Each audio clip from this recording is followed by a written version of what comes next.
برادران اسلام، برادران انسانیت اور میری بہنوں، اللہ نے ہمیں ایک ایسے ملک میں پیدا کیا ہے جو بہت سی خوبیوں کا حامل ہے، جس میں مختلف مذہب کے ماننے والے اور مختلف تہذیبوں سے تعلق رکھنے والے افراد بستے ہیں، اور ہم سب صدیوں سے محبت کے ساتھ، حسن سلوک کے ساتھ، انسانیت کے ساتھ ایک دوسرے کے پڑوس میں، ایک دوسرے کے دکھ درد میں شریک ہو کر زندگی گزارتے آئے ہیں۔ اس وقت یہاں ایک سوال اٹھایا جا رہا ہے کہ ملک میں یکساں سول کوڈ آنا چاہیے۔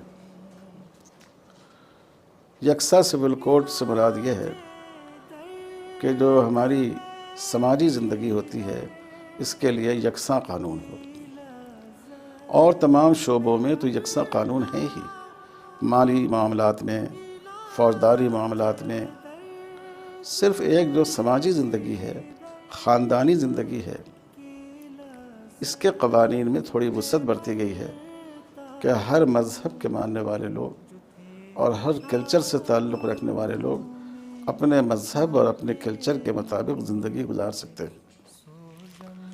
لیکن بی جے پی حقیقی مسائل سے توجہ کو ہٹانے کے لیے بے روزگاری کا مسئلہ، مہنگائی اور گرانی کا مسئلہ، سماجی ناانصافی کا مسئلہ، ملک کے ترقی کے بجائے پستی کی طرف جانے کا مسئلہ، ان سب مسائل سے توجہ ہٹانے کے لیے وہ ایسے مسائل کو اٹھاتی ہے جن میں عوام کو الجھایا جائے اور جن میں لوگوں کے جذبات کو برانگیختہ کیا جائے۔ چنانچہ اس وقت آبادی پر کنٹرول اور کامن سول کوڈ کے سلسلے میں مانسون سیشن میں پارلیمنٹ کے 2 پرائیویٹ بل بی جے پی کے نمائندوں کی طرف سے پیش کیے جانے والے ہیں، اور اتر پردیش میں تو باضابطہ اسمبلی سے آبادی پر کنٹرول کا بل یہ پاس کیا جانے والا ہے۔ تو اب ہمیں اس وقت میں کامن سول کوڈ کے موضوع پر بات کرنا چاہتا ہوں۔ کامن سول کوڈ کا شرعی پہلو کیا ہے؟ نمبر 1، کامن سول کوڈ کا قانونی اور دستوری پہلو کیا ہے؟ کامن سول کوڈ ہمارے اس ملک کے لیے مفید اور قابل عمل ہے یا نقصان دہ اور ناقابل عمل ہے؟ جہاں تک شرعی پہلو کی بات ہے تو جو احکام قرآن مجید میں آئے ہوں، جو احکام حدیث میں آئے ہوں، مسلمان اس پر عمل کرنے کا پابند ہے۔ مسلمان کو اس بات کا اختیار نہیں ہے کہ وہ قرآن حدیث کے احکام کو بدل ڈالے، چاہے اس سے اس کو نقصان ہوتا ہو، چاہے اس سے اس کے جذبات کو ٹھیس لگتی ہو، لیکن جب کوئی بات اللہ تعالیٰ نے فرما دی تو وہ اس سے ہٹ نہیں سکتا۔ آپ دیکھیے، اسلام نے سود کو حرام کہا ہے، مسلمان سود کو حرام سمجھتا ہے، حالانکہ ظاہری اعتبار سے اس کا اس میں نقصان ہو رہا ہے۔ ملک میں لاکھوں نہیں کروڑوں روپے مسلمانوں کے فکس ڈپازٹ میں رکھے ہوئے ہیں، ان پیسوں کو وہ اپنی ذات پر خرچ نہیں کر سکتا، نکال کر غریبوں پر خرچ کر دیتا ہے۔ بعض لوگ تو نکالتے بھی نہیں ہیں۔ ظاہر ہے یہ ظاہری اعتبار سے ایک نقصان ہے، لیکن ہمیں اس نقصان کو برداشت کرنا ہے کیونکہ اللہ نے ہمیں اس سے منع کر دیا ہے۔ شراب ظاہری طور پر ایک بہت ہی نفع بخش تجارت ہے، جوئے میں ظاہری طور پر بڑا فائدہ ہے، لیکن ایک مسلمان نہ شراب کی خرید و فروخت کر سکتا ہے، نہ جوئے کا لین دین کر سکتا ہے، کیونکہ اس کو اس سے منع کیا گیا ہے، اس کو اللہ تعالیٰ نے حرام قرار دیا ہے۔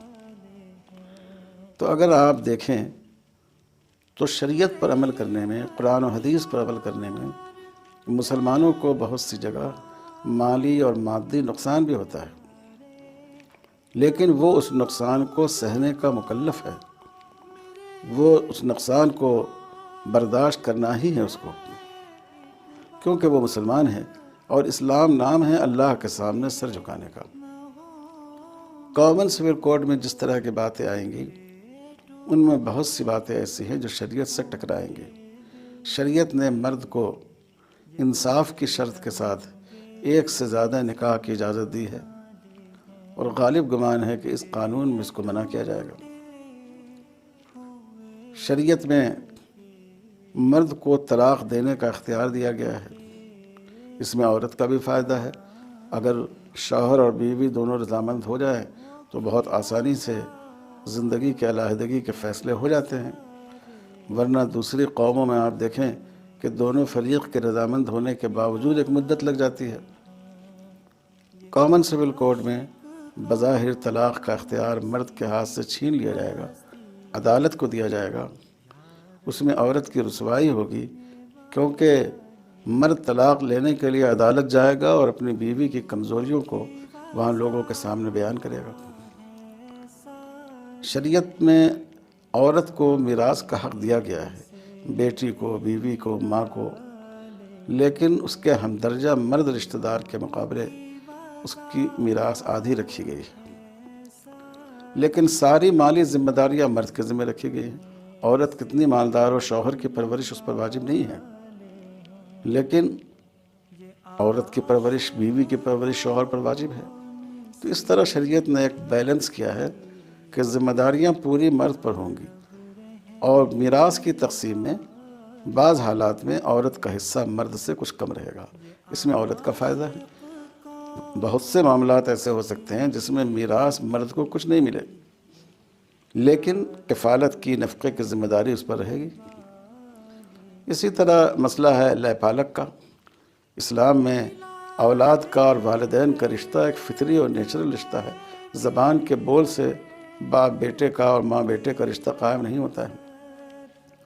تو اس طرح کے کئی مسائل ہیں جو اندیشہ ہے اس کے متاثر ہونے کا، اور یہ سارے مسائل جن کا میں نے ذکر کیا، یہ سب کے سب قرآن میں اور حدیث میں صراحتاً ذکر کیے گئے ہیں، اور ان پر امت کے فقہا کا اتفاق ہے۔ اس لیے شرعاً مسلمانوں کے لیے یہ قطعاً قابل قبول نہیں ہے۔ اب قانونی پہلو پر آ جائیے۔ ہمارے ملک کے معماروں نے اور جنگ آزادی کے مجاہدین نے جب ملک کا دستور بنایا تو اس میں اس بات کا خیال رکھا کہ تمام قومیں اپنی پہچان کے ساتھ زندگی گزاریں۔ انہوں نے یہ کوشش نہیں کی کہ جتنے جھاڑ اس ملک میں لگائے جائیں سب ایک ہی رنگ کے ہوں، بلکہ انہوں نے اس کو ایک خوبصورت چمن بنایا۔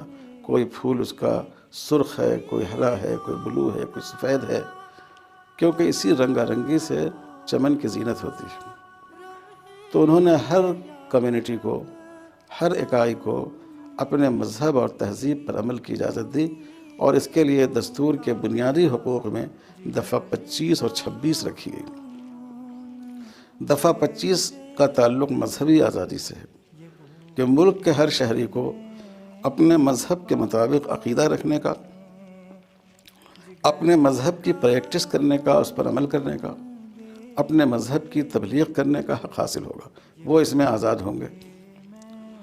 تو اب آپ دیکھیں کہ اگر کامن سول کوڈ نافذ کیا گیا تو یہ جو بنیادی حق ہے اس حق سے محروم ہو جائیں گے لوگ۔ صرف مسلمان نہیں بلکہ جتنی قومیں ہیں وہ سب اس سے محروم ہو جائیں گی۔ تو یہ مسلمانوں کے لیے شرعی اعتبار سے ناقابل قبول ہے، اور ملک کے دستور کے اعتبار سے بھی یہ غلط ہے، بنیادی حق کو متاثر کرنے کے مترادف ہے۔ اب دیکھیے کہ اس کا فائدہ اور نقصان کیا ہوگا۔ فائدہ تو آج تک کچھ سمجھ میں نہیں آیا، لیکن اس کا نقصان یہ ہے کہ ایک تو ملک کا اتحاد متاثر ہوگا۔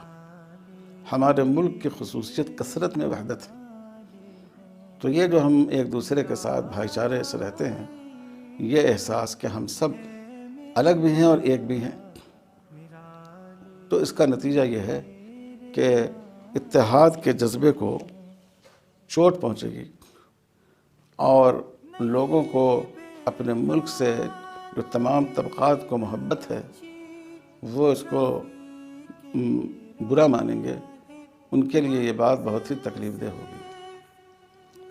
دوسرے، اس رنگا رنگی سے قومی سلامتی بھی متعلق ہے۔ ہمارے ملک میں بہت سی قبائلی یونٹیں ہیں جو اسی شرط پر انہوں نے اپنا علم بغاوت نیچے کیا ہے کہ ہمیں اپنی تہذیب اور کلچر پر عمل کرنے کی اجازت ہوگی۔ اگر آپ کامن سول کوڈ نافذ کریں گے تو جو معاہدے آپ نے ان سے کر رکھے ہیں اس کی خلاف ورزی ہوگی اور پھر لوگوں میں بغاوت کے جذبات ابھریں گے۔